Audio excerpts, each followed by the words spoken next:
नमस्कार, 99 न्यूज़ में आपका स्वागत है। मैं हूं शंकर कुमार। झारखंड के शिक्षा मंत्री जगन्नाथ महतो की सख्ती और फटकार के बाद दामोदर वैली कॉरपोरेशन लिमिटेड के अधिकारी हरकत में आ गए हैं।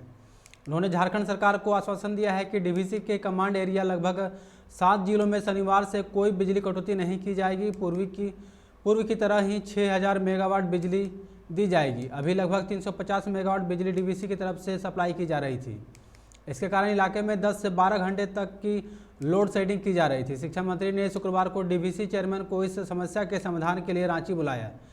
प्रोजेक्ट भवन में आयोजित बैठक में डीवीसी चेयरमैन के साथ उनका पूरा बोर्ड मौजूद था। वहां शिक्षा मंत्री ने सख्त लहजे से कहा कि अगर सरकार का बकाया हो तो क्या उन पर देनदारी नहीं, लेकिन सरकार ने कभी उन्हें परेशान नहीं किया। बैठक के बाद मंत्री जगन्नाथ महतो ने कहा कि डीवीसी और राज्य सरकार के बीच बकाया भुगतान का मामला सुलझने के कगार पर है। सोमवार को पूरा हिसाब किया जाएगा। इसमें डीवीसी के अधिकारी के साथ झारखंड सरकार के अधिकारी भी बैठेंगे। 2016 से डीवीसी और राज्य सरकार का भुगतान का मामला चल रहा है। दरअसल 2016 में राज्य सरकार ने डीवीसी जो भुगतान करना था उसमें से 11.5 करोड़ ज़्यादा भुगतान हो गया है। डीवीसी से इसे बिल में एडजस्ट करने की बात चल रही है।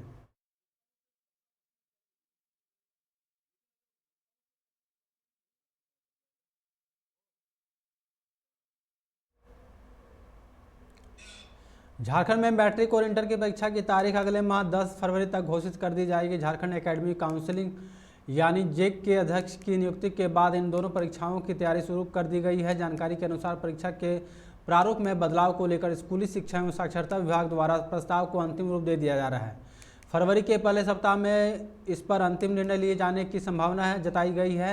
नए प्रस्ताव में प्रश्न पत्र के पैटर्न में कोई बदलाव नहीं किया जाएगा।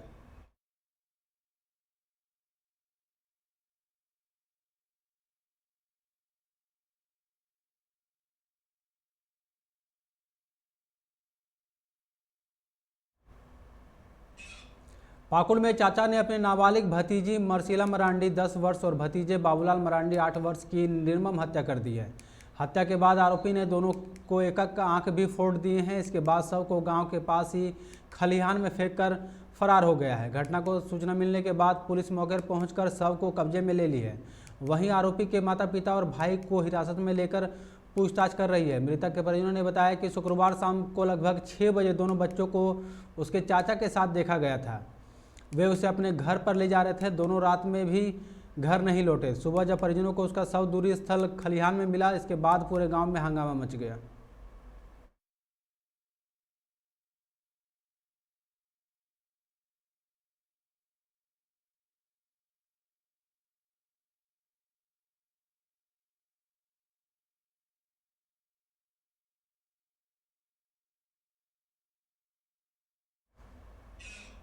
झरिया के मोनेट इस्पात एनर्जी लिमिटेड कंपनी के खिलाफ विस्थापित संघर्ष समिति के बैनर तले मजदूरों ने 7 सूत्री मांगों को लेकर चक्का जाम विरोध प्रदर्शन किया है, जिसमें समिति की मांग है कि स्थानीय लोगों को नियोजन दिया जाए और मजदूरों को सुरक्षा संबंधित सामान उपलब्ध कराई जाए।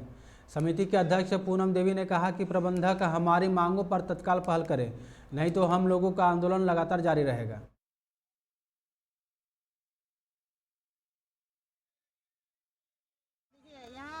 हमेशा जब से मोनेट कंपनी यहाँ चल रही है, हमेशा इन लोग परगाबाद को दरकिनार करके यहाँ काम कर रहा है। ठेकेदार और प्रबंधक की मिलीजुली के ये से बाहर के लड़कों लोग को यहाँ रोजगार मिल रहा है और गांव का लड़का लोग बेरोजगार घूम रहा है। कितना सूत्री मांग है आपका? 7 सूत्री। क्या क्या मांगे हैं? पहला है कि 80% ग्रामीण लोग को और 20% बाहर लोग को रोजगार दिया जाए। दूसरी है कि सेफ्टी के लिए यहाँ पर मजदूरों को अभी तक कुछ नहीं दिया गया। अच्छा, तीसरा है आपका सब लाइट यहाँ परगाबाद भाटी और क्या नाम है परगाबाद भाटी और कुलटा।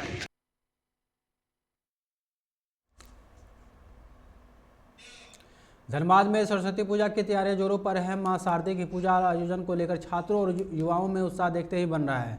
हालांकि कोरोना को लेकर लोगों में काफ़ी मायूसी भी दिख रही है। मूर्तिकारों का द्वारा मां सरस्वती की प्रतिमा तैयार की जा रही है। सरस्वती पूजा की तैयारी लगभग हर एक घरों में होती है, किंतु विद्या की देवी सरस्वती की पूजा को लेकर छात्रों में एक अलग ही उत्साह देखने को मिलता है।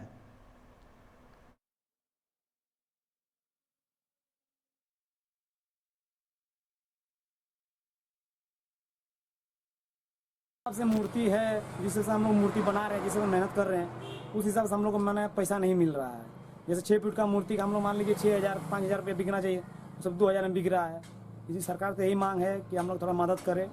सामान भी बहुत महंगा हो जा रहा है। जो सामान हम लोग पहले उठाते थे 10 रुपया में, वो अभी 50 रुपया ले रहा है। और आदमी तो वही सोच रहा है कि भाई हम लोग को पहले उतना मिलता था, तो जोड़ के जब मैंने जैसे 1,000 का जगह मैंने 1,100 रुपया दे रहा, और हम लोग का सामान का ही ज़्यादा मतलब पड़ जा रहा है। GST BST लगा दिया है, ये सब मैंने बहुत दिक्कत हो रहा है हम लोग सामान खरीदने में भी। कितने साल से आप मूर्ति बना रहे हैं? हम 10 साल से।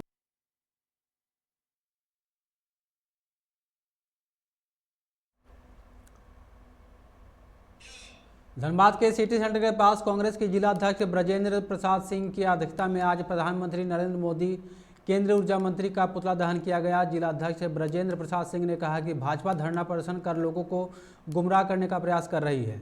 भाजपा को सचमुच धनबाद के लोगों से सहानुभूति है तो वह केंद्रीय मंत्री, ऊर्जा मंत्री सक्षम धरना प्रदर्शन करे। डीवीसी की ओर से लगातार बिजली काटी जा रही है।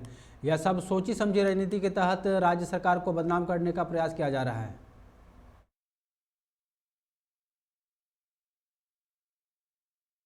10 दिनों से धनबाद में बिजली की काफ़ी किल्लत हो गई है और यहाँ तक कि आम जनता भी इससे त्रसित हो गई है। और हम लोग डीवीसी से मोदी जी को, ऊर्जा मंत्री को पत्र भी लिखे हैं इसके लिए, लेकिन उसके बावजूद भी कोई कार्रवाई नहीं हो रही है। तो हम लोगों का मांग है कि डीवीसी के इशारे पे और केंद्र सरकार के इशारे पे ये बिजली काटी जा रही है, जो नहीं काटना चाहिए। और जो बकाया पैसा है, जो केंद्र सरकार बोलती है कि ये बकाया पैसा है झारखंड सरकार के पास, तो रघुबर सरकार के समय का सारा पैसा बकाया है। झरिया के कुजामा में कोयला उत्खनन के लिए BCCL यहां आउटसोर्सिंग करने जा रही है। इसे लेकर आज जमीन का सर्वे करने पहुंची थी, जिसका लोगों ने विरोध जताया है। लोगों के विरोध के बाद सर्वे टीम बैरंग वापस लौट गई है। बताया जा रहा है कि जिस स्थान पर आउटसोर्सिंग कार्य शुरू किया जाना है वहां करीब 5,000 की आबादी निवास करती है। यहां रह रहे लोगों ने बताया कि BCCL पहले स्थानीय लोगों को सुरक्षित स्थान पर पुनर्वास करे, फिर यहां के बेरोजगारों को नौकरी दे, तभी यह स्थान खाली करेंगे।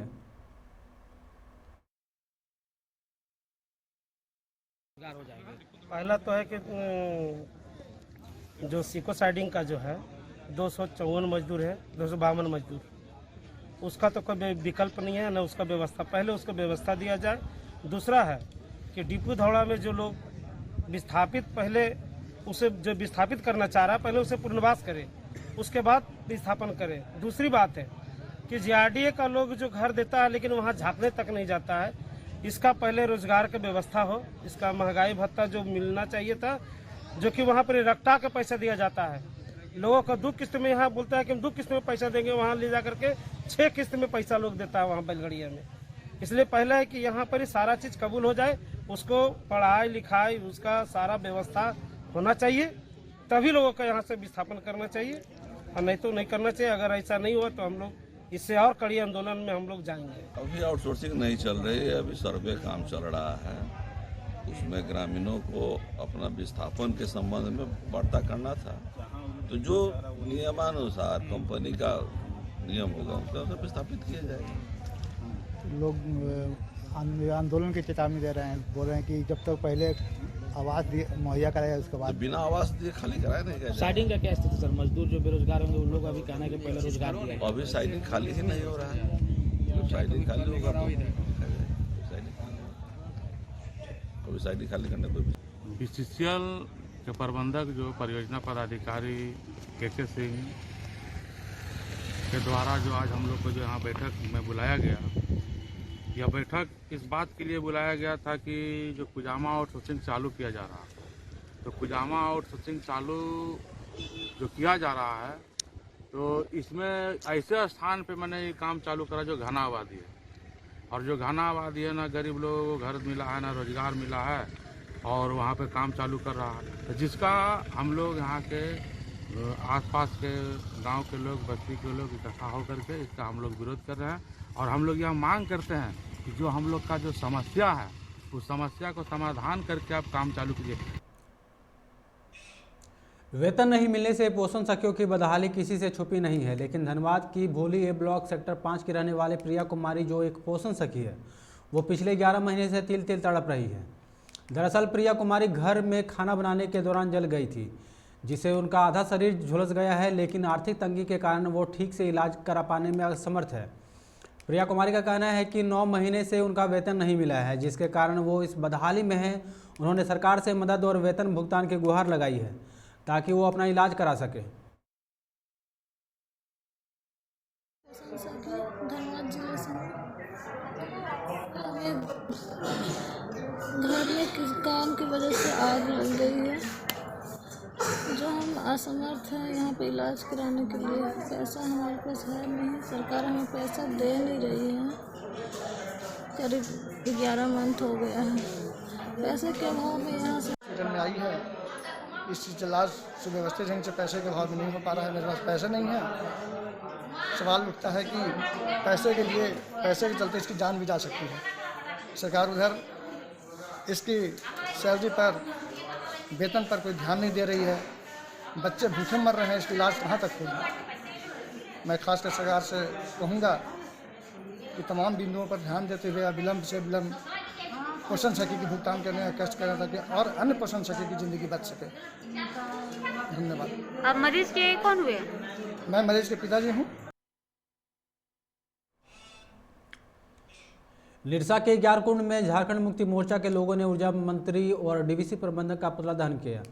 इस मौके पर प्रखंड अध्यक्ष गोपी टूडे ने बताया कि झारखंड के कोयले से पूरे देश को उजाला किया जाता है, पर दुख की बात है कि झारखंड में अंधेरा छाया रहता है। केंद्र सरकार झारखंड के साथ सौतेला व्यवहार कर रही है, जिसे झारखंड मुक्ति मोर्चा बर्दाश्त नहीं करेगी।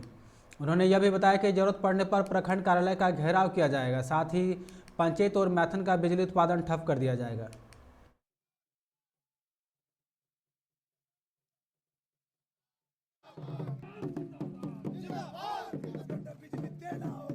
आज 11 कुंड प्रखंड के अंतर्गत केंद्रीय ऊर्जा मंत्री और डीवीसी के चेयरमैन बिजली कटौती के विरोध में इनका पुतला दहन किया गया। आज बहुत विकट परिस्थिति के साथ कहना पड़ रहा है कि धनबाद जिला एक ऐसा जिला है कि ये कोयले की राजधानी के नाम से जाना जाता है और पूरे कोयला का उत्पादन का 70% कोयला झारखंड राज्य में धनबाद जिला से ही जाता है। आज धनबाद जिला में 2 जल विद्युत है और एक ताप विद्युत जो थर्मल प्लांट के नाम से जाना जाता है, फिर भी यहाँ के लोग को अंधेरा का समस्या, बिजली कटौती का समस्या करना पड़ा। 24 घंटा में मात्र 6 घंटा बिजली रह रही है। विनोद बिहारी महतो के परिवार में संपत्ति विवाद को लेकर एक बार फिर से आरोप प्रत्यारोप का दौर शुरू हो गया है। शुक्रवार की सुबह विनोद बाबू के भाई की बहू ने बताया कि विवाद का समाधान अभी नहीं हुआ है। इसके बावजूद बड़ी बहू विनीता सिंह ने बाउंड्री की दीवार ढाने का प्रयास किया है। विनीता सिंह का कहना है कि उन्होंने ऐसा कोई भी कार्य नहीं किया है, उन्हें बेवजह फंसाने की साजिश की जा रही है। हालांकि विनोद बाबू के परिवार में दोनों पक्षों के अपने अपने तर्क हैं। वास्तव में कौन सही और कौन गलत है, यह तो न्यायालय फैसला आने के बाद ही पता चल सकेगा, क्योंकि अभी मामला न्यायालय में विचाराधीन है। लेकिन आपसी संपत्ति विवाद से विनोद बिहारी महतो की छवि खराब हो रही है।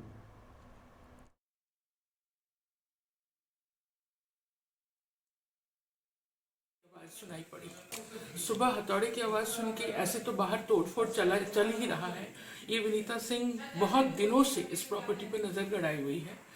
ये प्रॉपर्टी विनोद बिहारी महतो के छोटे भाई शैलेंद्रनाथ महतो, जो कि मेरे ससुर हुए, और उनके दोनों पुत्र मेरे हस्बैंड नंदकिशोर महतो और जय कुमार महतो, जो गाँव में रहता है। ये 2 भाई और 5 बहनों की ये प्रॉपर्टी है। ये प्रॉपर्टी विवाद अब कोर्ट केस में गया है। मैं एक शिक्षित टीचर हूँ, मेरे हस्बैंड 72 ईयर्स के हैं। हम लोग कोर्ट केस के द्वारा ही ये मामला सुलझाना चाह रहे थे, लेकिन विनीता सिंह का आतंक शुरू से लगा हुआ है। ये इतनी आपराधिक तरह की औरत है कि इस पर हम लोग को FIR करना पड़ा। जो FIR 8 तारीख को किया गया, उसके बाद इस औरत ने इतना आतंक मचाया कि मुझे अपने सेफ्टी सिक्योरिटी के लिए 8 तारीख को मैं हस्बैंड को लेके बाहर चली गई। पुलिस को बुला के ये पाइपलाइन कटवा दी, पानी बाधित कर दी। 24 घंटा 48 घंटा तक मुझे पानी नहीं मिला। बिना पानी के हम लोग कैसे सरवाइव करते। लास्ट में मुझे पुलिस को बुलाना पड़ा, पुलिस ने एस्कॉर्ट करके मुझे घर के बाहर जाने में मदद की। एक हफ्ते तक 8, 9, 10, 11, 12 तारीख तक हम लोग रिश्तेदार के घर बाहर नहीं रहे। कोई पुलिस, कोई प्रशासन कुछ नहीं सुना, जबकि मेरे इस घर से, विनोद बाबू के घर से दिलीप पांडे का कोई संबंध नहीं है। ये संबंध सिर्फ विनीता सिंह के साथ उसका है। ऐसा तो हमारे घर में कोई विवाद नहीं है, मेरा घर है और मैं अपने छोटे से बच्चे को लेकर रह रही हूँ। यहाँ पर अपना सारा बड़ा कारोबार स्टार्ट कर रही हूँ, जिससे इनको जलन हो रही है और इनका यहाँ पर कुछ भी नहीं है। अगर है तो आप लोग देख लीजिए कि पिछले 2 महीने से इस औरत ने कितनी बार जाके मीडिया को और पुलिस को परेशान किया, झूठे बयान दिए। सामान किधर इनका बिखरा पड़ा है, आप लोग देख सकते हैं। ऐसा कोई मामला है? ऐसी कोई मामला नहीं है। अगर ऐसा कोई भी मामला रहता तो अभी तक ये पुलिस को बुलाती और हम लोग जेल होते।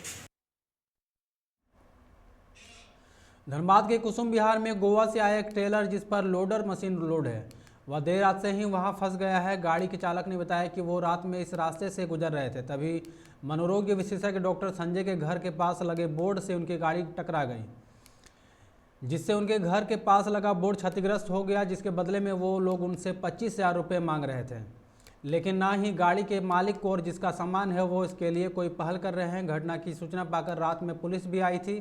पुलिस गाड़ी की चाबी और पेपर लेकर चालक और खलासी को थाने ले गई थी, लेकिन सुबह में उन्हें छोड़ दिया। गाड़ी अब भी वहीं खड़ी है।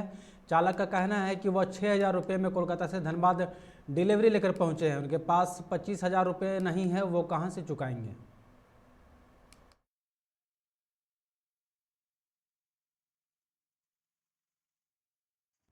रात में जब दुर्घटना हुआ था, 12-13 लोग आए थे। टोटल आदमी दारू पिया हुआ था। टोटल आदमी का डिमांड था कि 30,000 रुपये दो और जाओ। अच्छा। न मोटर मालिक के पास पैसा है, न ड्राइवर के पास पैसा है। अच्छा। पैसा रहता है तभी न किसी को दिया जाता है। रात से न खाए हैं न सोए हुए हैं। अच्छा। न पार्टी वाला सपोर्ट कर रहा है, न पब्लिक सपोर्ट कर रहा है, कोई सपोर्ट नहीं कर रहा। बाघमारा के मधुबन थाना क्षेत्र के खरखरी निवासी सिंह मैंसन समर्थक ट्रांसपोर्ट व्यवसायी सुमित मिश्रा और टिंकू मिश्रा के आवास पर बाइक सवार अपराधियों ने तबातोड़ फायरिंग कर दहशत फैला दी। घटना शुरुआत देर रात की बताई जा रही है। बाइक सवार अपराधियों ने पहले टिंकू मिश्रा के घर के बाहर लोगों से पूछताछ की, फिर गोलीबारी करना शुरू कर दिया।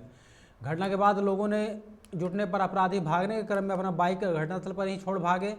सूचना के बाद मौके पर पहुंची मधुबन पुलिस ने आरोपियों के पल्सर बाइक को जब्त किया है। साथ ही घटनास्थल से 2 जिंदा कारतूस के साथ एक खोखा बरामद किया है। बाघमारा डीएसपी पूरे मामले की जांच में जुटी है। घटना की खबर पाकर झरिया की भाजपा नेत्री रागिनी सिंह, बाघमारा के कोल व्यवसायी कन्हाई चौहान सहित कई लोग टिंकू मिश्रा के घर पहुंचे हैं। इस घटना से टिंकू मिश्रा के परिवार में दहशत है।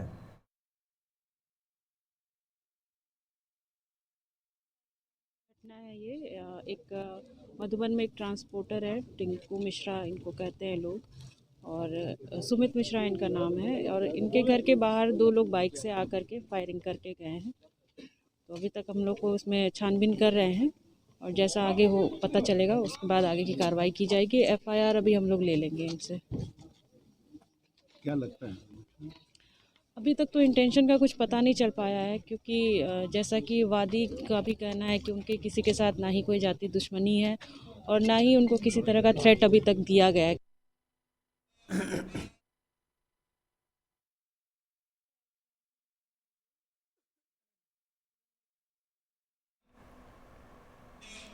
झारखंडी भाषा संघर्ष समिति ने भोजपुरी और मगही भाषा को क्षेत्रीय भाषा में शामिल किए जाने के विरोध में आज मधुबन से नवागढ़ मोड़ तक जुलूस निकाला। इस दौरान आंदोलनकारियों ने हेमंत सोरेन, ढुलू महतो और जलेश्वर महतो का पुतला दहन किया और झारखंड सरकार के खिलाफ जमकर नारेबाजी की। उनकी मांग है कि धनबाद और बोकारो में भोजपुरी और मगही क्षेत्रीय भाषा का दर्जा नहीं दिया जाए।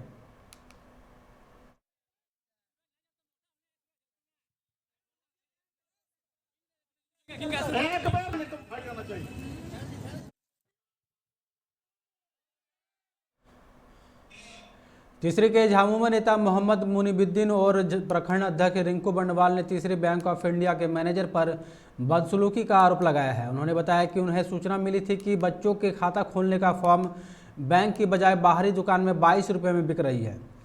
इसकी सच्चाई जानने जब दोनों बैंक गए तो मैनेजर से सच्चाई जानने की कोशिश की तो मैनेजर ने अपना आपा खो दिया वो उन्हें कानून का पाठ पढ़ाने लगे। यह बर्दाश्त योग्य नहीं है। उनका आरोप है कि इस दौरान मीडिया को भी मोबाइल बंद रखने को कहा गया और पुलिस बुलाने की धमकी दी। मैनेजर ने कहा कि बैंक में कुछ भी नहीं चलेगा। वहीं बैंक मैनेजर ने सारे आरोपों को गलत बताया है। बार बार बाहर से लेने करा बैंक को हम, और बाहर में पैसा से कम यहाँ पर बिक रहा है। और मैनेजर को जब हम इस पर जाँच के लिए हम लोग बैंक ऊपर गए पूछने के लिए, तो मैनेजर हम लोग पर ही उल्टी चढ़ गया और बार बार हम लोग को तुम ताम करने लगा, हम लोग के साथ गाली गलौज करने लगा। और जब हम लोग बोले मैनेजर साहब थोड़ा सा संभाल के अपना बोलिए, तो उल्टी बोला, नेतागिरी अपने करने लगा। खबरों में फिलहाल इतना ही। आप देखते रहें 99 न्यूज़। नमस्कार।